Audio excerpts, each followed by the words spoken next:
For now, we've got the four kind of Protestant evangelical, or even, I'll say Protestant evangelical, because Catholics aren't really big on talking about rapture either. This is more of a Protestant evangelical preoccupation. There's four main kind of views. There's pre-trib rapture, mid-trib rapture, post-trib rapture, and pre-wrath. And the reason why we're interested in these themes of rapture, we're talking about the snatching away of God's people before some bad stuff happens, is because based on your perspective of where you place the rapture, you either will experience the wrath of God, i.e. the day of the Lord, or you'll be saved from it. I am a pre-wrather, the one at the very bottom of this particular graphic. I believe that we as believers will go through the birth pangs, which is the first 3.5 years of the 70th week, and we'll go through Satan's wrath. That middle point there on my graphic where it's in red, where it says wrath of Satan, we'll go through that as well. We will be part of the martyred. We might live, don't get me wrong, but predominantly Satan will turn his wrath against Israel and those who name the name of Messiah. So that's Jewish people as well as genuine Christians. And anyone who refuses to bow down to him, worship his Antichrist, worship his false Messiah, worship his image, take the mark of the beast, etc., etc. He's going to go after those people. Revelation chapter 12 and following. And but the rapture is going to cut short his wrath. It's going to cut that tribulation time period, that what the Bible calls the Great Tribulation. It'll cut that short. That's that big question mark right there in the middle of the pre-wrath. And then right after that, on the same day, back to back, as far as I can ascertain, the wrath of God, aka the day of the Lord, will commence. So the rapture of the church and the day of the Lord are back-to-back events, and they're in that order. The rapture comes first, followed immediately on the heels by the day of the Lord, which is also known as the wrath of God. And then if you follow the arrows to the right, we can see that there's that yellow slice known as the kingdom, which is the millennial kingdom, the 1,000-year period. I take it to be literal. Some people don't. But the 1,000-year period of living with Yeshua here on planet Earth. So that's another graphic that we can begin to we'll begin to explore later on. Final graphic here. This one's from a book known as "The Saints the Saints Go Up, the Wrath Comes Down." I think that's the name of the book. I got this from a good friend of mine who still lives back in Colorado, and she shared this graphic with me. And it's the same thing as the one we just saw and the other two. 7 years time slice. First 3.5 years, beginning of birth pangs, midpoint, and then final 3.5 years broken up into two main sections: the Great Tribulation, which is the wrath of Satan, right after the midpoint, and then cut that right down the middle. And that last final quarter is the day of the Lord's wrath, or the day of the Lord, or the wrath of God, etc., etc. So that's really the kind of a big theme that we're going to be seeing in the book of Revelation, but we're also going to see it in the prophets. Remember, according to what I can ascertain, the rapture itself predominantly deals with the Gentile Christian church. Obviously, every true believer who names the name of Messiah, whether you're Jewish or not, is part of the true church. And yet, because the bringing in of the Gentiles into the people of God was a mystery that God withheld from Israel's attention through the Tanakh, then it makes sense also that the rapture is a bit of a mystery. When you go and survey all the scriptures that we're going to be doing in the Tanakh, you're going to find that the rapture is a hard and difficult topic to locate in the Old Testament. But that's for good reason. It's because it falls under the category of that which God hid from national Israel, only to be revealed during the times of the Gentiles, or the bringing in of the Gentile peoples into the family of God. This gap between the 483 years of Daniel's 490 years and the final 70th week, the final 7 years. There's a gap now that was created. In hindsight, we realize that the gap was not plan B. It was actually plan A, because God promised Abraham all along that through you all the nations of the earth, all the Gentiles of the earth will be blessed. That was way back in Genesis chapter 12. So we know when Paul talks about these Gentiles that are being brought in as a mystery, right, in the book of Ephesians and Romans and things like that, that Paul's simply talking about a truth that God hid from the people of Israel, but yet on God's books it was always there. And now it's been almost 2,000 years since this gap has been present. And yet, when it comes to Israel, this time period known as the day of the Lord is going to bring Israel's as a people group in focus sharply. And that's why when we go back and look at the prophets of old that we're going to be doing here and starting out with tonight, we're going to see a lot of language that's relegated to judgment of Israel, of national Israel, but not final judgment in the sense that God's going to wipe them out.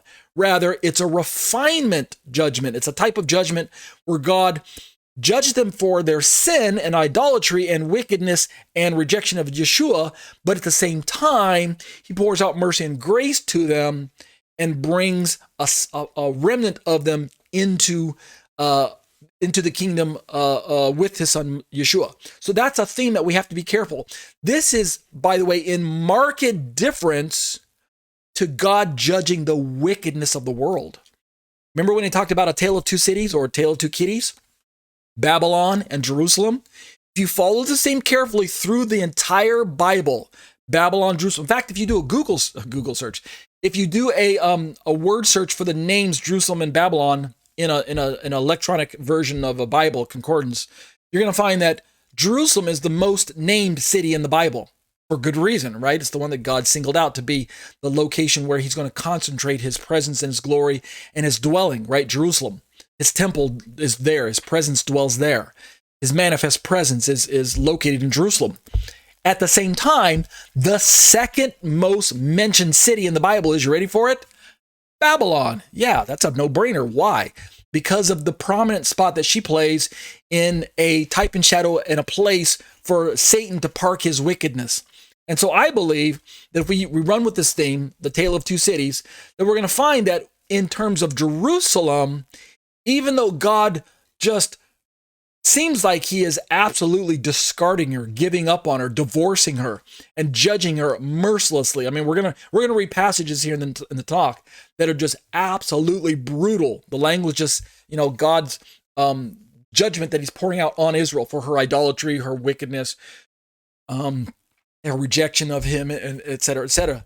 And yet, every prophet that I've read so far always ends with a note of God saying, and yet there will be a remnant, and yet I will restore Israel, and yet I will restore Jerusalem, and yet I will rebuild Jerusalem and Mount Zion, et cetera, et cetera. In other words, at the end of every one of the prophets that we might think are doom and gloom, right? And we're talking about some heavy hitters like Isaiah, Jeremiah, Ezekiel, Daniel, and some of the minor prophets as well, Joel, Micah, Zephaniah. We're going to find that they prophesy to Israel that there will be a coming judgment, the day of the Lord. And yet, they also prophesy that there will be a restoration of Israel at the very end. And the way that God uses this theme of day of the Lord, judgment, is he pours it through their exile judgment language. Remember, Israel played the harlot twice significantly, and God used Assyria to capture Israel, the northern tribes, and haul them off.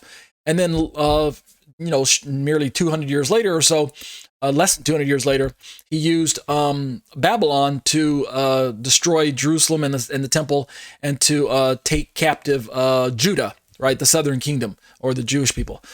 So God uses that time during the prophets to get their attention when they're in captivity, to explain to them that I'm going to bring you back into your land, but this will only be a partial fulfillment of my judgment and a partial fulfillment of my bringing you back and restoring you. The fullest measure of the judgment and the restoration has to be future, because of the language that we're going to be seeing here doesn't fit with the description of what happened in the 70-year exile. But there's one last thing I want to mention, then I'll jump right into the passages. And that's this. When you read all the prophecies about God judging Israel, the final note is always a note of hope and restoration, and God saying that I will not cast you off forever. I'm punishing you for your wickedness, for your idolatry, for your harlotry. And oh yes, the word harlotry and prostitute, and those words, if you do a word search for those, Israel is the prime indicator of those words, harlot and idolatry and things like that. She's the main player, but that's because she's God's chosen bride, right? That doesn't mean that the wicked nations of the world aren't also harlots. They are.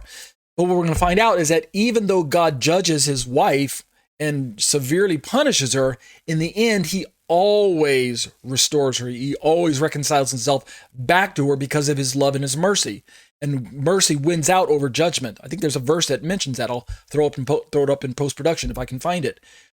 God always brings his people back. He doesn't completely wipe them out and destroy them. But, you ready for this? And this is a very important but.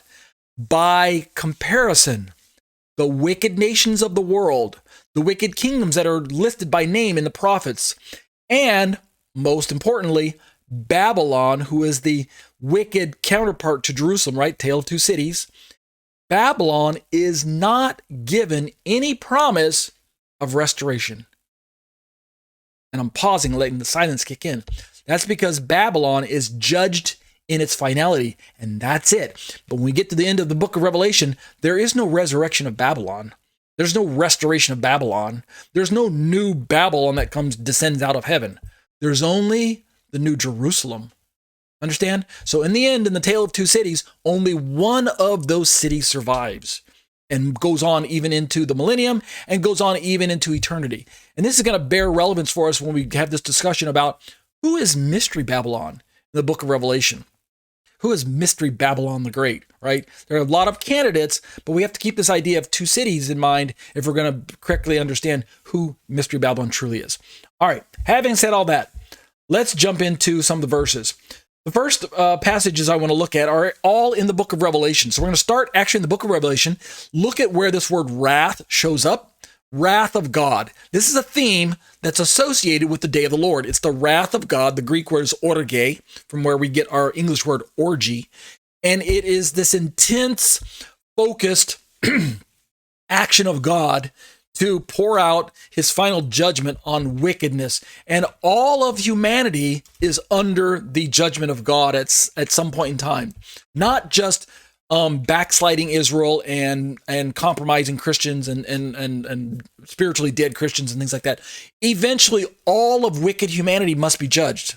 That's because ever since, we're going to see this here in a moment, ever since the days of creation, when mankind fell into sin, mankind has been practicing sin, and sin deserves judgment. And so God judged the world once with Noah, wiped everybody out and started the whole thing all over again. He hit the reset button. But it didn't take too long, as we're going to read here in a moment, for Noah's descendants to climb off the ark, break up into their respective families, and clump together and start building wicked cities and towers all over again. And then wickedness spread around the earth until God put a stop to it with the confusing of the languages. But that didn't deter Satan. It didn't stop him eventually. God knew that, right? It didn't get the better of God. He just kept taking his wickedness wherever else he went. But the wrath of God that's going to be poured out in the book of Revelation is a time period that we as believers have been assured, we're going to see this in the New Testament passages, we've been assured that this wrath is not going to be poured out on us. We should be spared this wrath. Why? Because of the fact that Yeshua has rescued us from the wrath of God. There's an ultimate judgment that comes in the sense of spiritual death, separation from God, but that's in eternity. All of humanity who rejects God is going to ultimately suffer eternal separation from God, and that is a judgment from God. But before then, God is going to pour out judgments on the earth that are going to affect living humans. And the earth itself is just going to reel and totter back and forth. And there are going to be earthquakes and hailstones and fire and blood and locusts and dragons and lions and tigers and bears, right?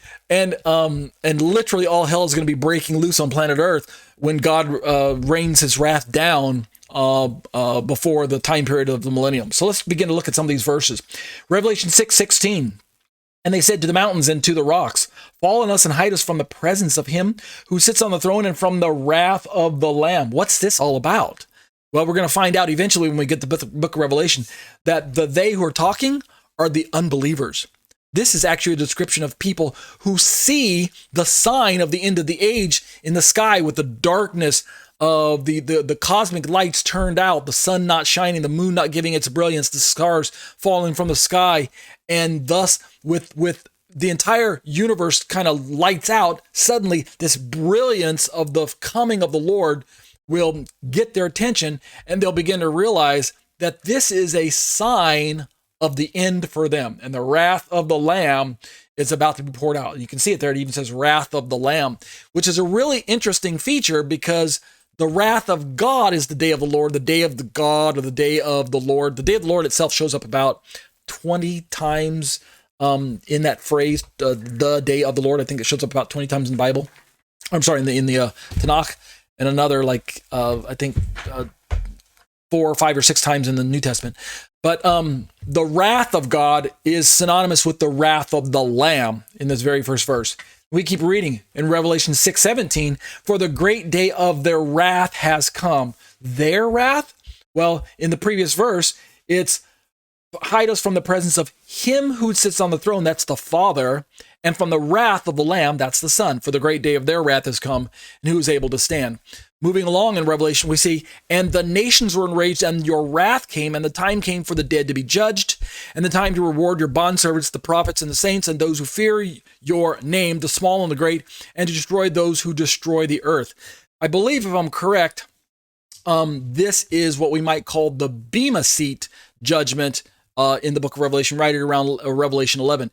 Because from my understanding of the chronology, the Bema Seat judgment is a reward time given to the saints. There are no unbelievers at the Bema Seat, therefore it's a reward only for those who have finished the race. The word Bema there is borrowed from ancient Roman games, where the winner would go up to the climb up to the elevated podium, the bema, and receive his medal, his gold, silver, or bronze medal, depending on which place he made, right? We see this in the Olympics now, or modern day Olympics. That's the Bema Seat, where we got the people kind of climb up to the dais or the podium.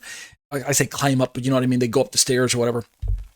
That, I believe, is something that takes place in heaven. I could be wrong. It might be on earth, but I'm pretty sure it's in heaven. And it takes place after the rapture, but before the wrath of God is poured out.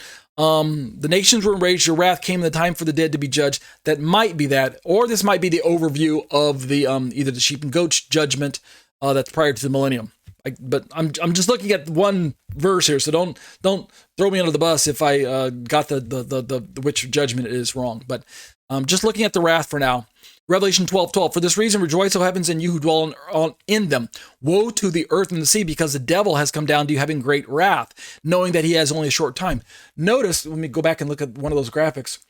Notice the wrath of Satan is something that's poured out on everyone who refuses to worship him and give him honor and glory as supposedly God, but it's poured out after the midpoint of the week. In other words, the wrath of Satan is synonymous with what the Bible calls the Great Tribulation. But I don't believe that the wrath of Satan is synonymous with the birth pangs. So if we look at one of those other charts, the beginning of birth pangs at the earlier part of the week, 3.5 years, is simply that, the beginning of birth pangs, like the mom going into labor, but she's not had the baby yet. So in using that analogy of birth pangs, we could say that the baby is the kingdom that's born at the far right of your screen, but the birth pangs are at the far left side. So that first 3.5 years is not the wrath of Satan. And why would it be? Because he needs to deceive the entire world into thinking that he's a man of peace, a man of safety, a man of promises. He's going to break his word at the midpoint of the week, and that's when all hell is going to break out. So looking at that verse, it's the wrath of Satan, and he knows he only has a short time because he has either 3.5 years or he has even half that amount, because his wrath is going to be cut short by by not just the rapture of the saints, but by the beginning of the day of the Lord itself. Let's keep reading. Revelation 14:10. He also will drink of the wine of the wrath of God, which is mixed in full strength in the cup of his anger, and he will be tormented with fire and brimstone in the presence of the holy angels and in the presence of the Lamb. I'm not sure who the he is at the moment. I'd have to read the entire chapter, but which I'm not going to turn to at the moment. We're simply just looking at some of the wrath passages that show up in the book of Revelation as we begin to develop this theme of the day of the Lord at the end of the age. Moving along, 14:19. So the angel swung his sickle to the earth and gathered the clusters from the vine of the earth and threw them into the great winepress of the wrath of God. Again, this imagery of reaping and trampling grapes and pressing out grape juice for the purpose of making wine or grape juice, etc. In this example, when it talks about the great winepress of God, it's a picture of God pouring out wrath on the earth, and it's not grape juice that's being squirted out. It's a little bit more graphic than that. It's blood. So we're going to find that out when we start reading more and more passages. Revelation 15:1, then I saw another sign in heaven, great and marvelous 7 angels who had 7 plagues, which are the last, because in them the wrath of God is finished. And so my understanding, let me go back to one of those graphics for you. My understanding is that when we look at this 7-year slice of last 7 years of history for mankind for this era, the first 3.5 years is not the wrath of Satan, nor is it the wrath of God. It's simply the beginnings of birth pangs, or the world in chaos, like this chart calls. And so for that reason, since it's the beginning of bad things that are beginning to happen in the world, everybody will go through it. Believer and unbeliever alike, Jew and Gentile alike, will all go through that. It's not until the beginning of the Great Tribulation at the midpoint of the week that Satan will begin to focus his intense wrath on Israel and on Christians, particularly those two groups. In fact, they're singled out in Revelation chapter 12 as the offspring of the woman, who in Revelation 12 is Israel, and those who keep the testimony of Jesus. That would be, of course, believers, Christians, whether you're Jewish or Gentile.